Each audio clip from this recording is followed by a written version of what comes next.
When I first got involved in the commercial world after graduate school, it was essentially a domestic business with some outreach into both obvious and not so obvious places. I went to work for Cummins Engine in 1962, and they had a small operation in India at that time, and they had a small operation in the UK, but they basically were driven by the domestic market, and the rest of it was things they were interested in, but it was at the periphery.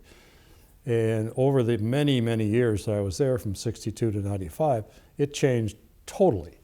And we went from a domestic company with heavy made-in works. By that I mean 80% of what we sold, we made ourselves. And 80% of that stayed in the United States. And when I finished up in 1995, 20% of what we made was made in works, but it was made in works all over the world. And from, say, 10% when I first started outside the US, when I left in 95, or retired in 95, it was closer to 50%, and now if you look carefully, it's well beyond that. So companies have had to transform themselves over this period of time, these 33 years that I was at Cummins, have transformed themselves to a domestic company essentially with extensions of what they were doing overseas.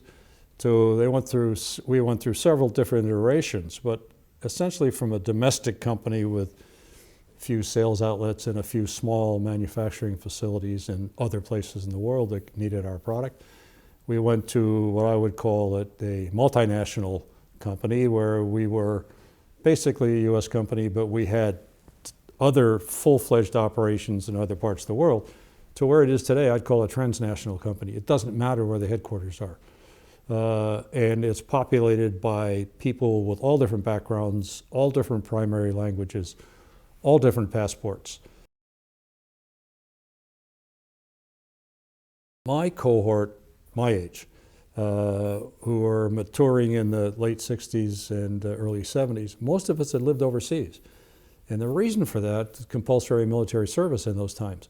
I spent 2 years in Vietnam, well before the war. The COO was on a ship for 3 years, docked every place. The chief financial officer spent 2 years in Germany at the front lines of what was then the Cold War. So we'd all lived in different parts of the world, so it didn't seem unnatural to try to think in their terms rather than to project American terms. I mean, you didn't have to be in Vietnam very long to understand projecting American terms wasn't going to work, and it clearly didn't. So we all came out of that set of experiences, and we had to then think about 15, 20 years later, when most of our human talent, which again was the only key resource we had, differentiating resource, didn't have those experiences. So how did you provide them? What did you do structurally to make sure people who didn't have the same experiences as we had had in our 20s and the early 30s? And so we developed programs to do that and said, if you want to be on the track to be a senior management person in this company, you need to have lived overseas. You need to take an assignment overseas and to go live there and think about how you then adjust your own approach to what is a global world and eventually became a transnational world.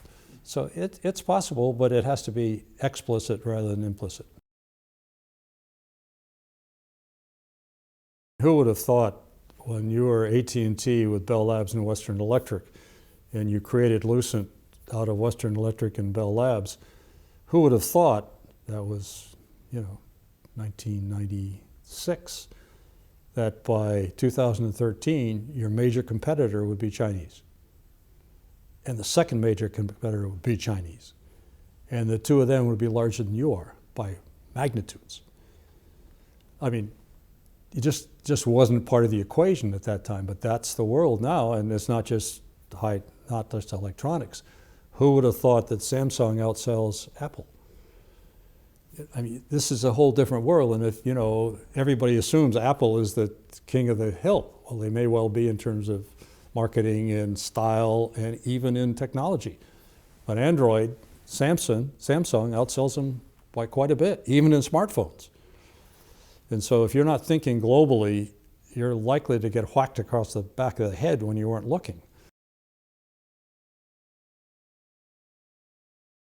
almost every senior manager would like to benefit his country of origin. I don't know any senior manager that doesn't have to fight it all the time. By fight it, I mean that doesn't work. If you don't say, in my country of origin, what's their distinctive competence? For instance, in the diesel engine business, there's no foundries left in the United States that makes what we make.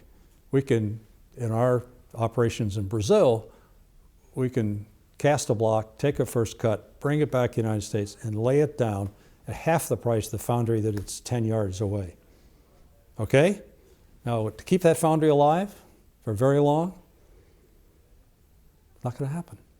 So you got to figure out how to moderate the employment off-put in your local communities, et cetera, et cetera, et cetera. I mean, this is complicated stuff. When I was at Lucent, one of the things that, as an American, troubled me greatly is there are no Americans, virtually no Americans in the PhD track that we hire from. Virtually none. Now, I know what to do as a CEO of a transnational company. As a citizen, it bothers the heck out of me.